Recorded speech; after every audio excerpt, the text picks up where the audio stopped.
एक बार एक आदमी ट्रेन से कहीं जा रहा था। उसके पास कीमती हीरो की पोटली थी। उस आदमी को 2 दिन और 2 रात ट्रेन में ही गुजारनी थी, क्योंकि उतना उसको सफ़र करना था और उसे कहीं पहुंचना था। सफ़र के पहले ही दिन एक चोर की नज़र उस आदमी के हीरो की पोटली पर पड़ गई। अब चोर ने दिमाग लगाया और एक बहुत बड़ा सा बैग लेकर उस आदमी के पास जाकर बैठ गया और उस आदमी से मीठी मीठी बातें करने लगा। चोर ने सोचा, जब रात में सब सो जाएंगे तब आराम से उठकर मैं हीरे चुरा लूँगा। ये सोचकर चोर बड़ा ही खुश होने लगा। जब शाम का वक्त हुआ, 7-8 बज रहे थे, तब चोर सो गया, क्योंकि उसे रात में जागना था और हीरे चुराने थे, इसलिए वो जल्दी सो गया। जब उस आदमी के सोने का वक्त आया तो उस आदमी ने चुपके से अपने हीरे की पोटली अपने बैग से निकालकर उसके पास जो आदमी सो रहा था उसके बैग में डाल दी। और उस आदमी के पास कौन सोया था? वो चोर ही सोया हुआ था। ये सब करने के बाद वो आदमी आराम से सो गया।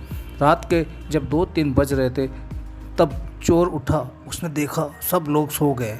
उसने उस आदमी के बैग को अपनी तरफ खींचा और उस बैग को पूरा चेक कर लिया। उस बैग में कुछ भी नहीं मिला। वो परेशान हो गया। सारी रात उस बैग को चेक करने के बाद जब उसे कुछ नहीं मिला तो उसने देखा सुबह के 4 बज रहे थे, तब वो सो गया। उसके सोने के बाद वो आदमी उठा। उसने अपने हीरो की पोटली उस चोर के बैग से निकालकर अपने बैग में वापस रख ली। जब सुबह हुई, चोर उठा। उसने देखा कि हीरो की पोटली तो उस आदमी के पास ही है। उसे लगा कि मैंने रात को कुछ गड़बड़ की है, उस आदमी के बैग को अच्छे से चेक नहीं किया।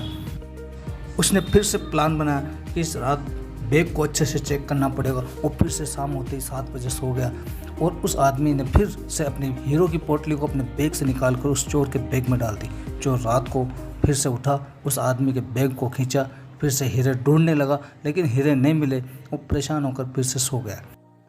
वो आदमी सुबह के 5 बजे उठा और अपने हीरो की पोटली चोर के बैग से निकालकर अपने बैग में वापस डाल ली और सो गया। जब सुबह हुई, स्टेशन आया। वो आदमी स्टेशन पर उतरा तो चोर उसके पास आकर कहने लगा, मैं ज़िंदगी में कभी चोरी नहीं करूँगा, बस मुझे इतना बता दो कि हीरो की पोटली रखी कहाँ थी। उस आदमी ने कहा, अरे मूर्ख, तू अपना सुख दूसरों तरफ ढूंढ रहा था। अगर तू खुद के अंदर झांकता तो तुझे सुख जरूर मिलता।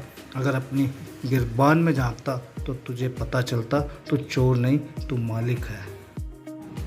हीरो की पोटली तेरे पास ही थी। दोस्तों, इस कहानी से हमें बहुत बड़ी सीख मिलती है। हम हमेशा अपना सुख दूसरों की तरफ ढूंढते हैं और बहुत से लोग हमारी ज़िंदगी में आते जाते रहते हैं। कोई हमें सुख देता है तो कोई हमें दुख देता है। बहुत से लोग ऐसे होते हैं जो अपनी खुशी दूसरों पर निर्भर कर देते हैं, जबकि अगर आप खुद के अंदर झांकोगे, अपने खुद की गिरबान में झांकोगे, तो आपको किसी चीज़ की कमी महसूस नहीं होगी।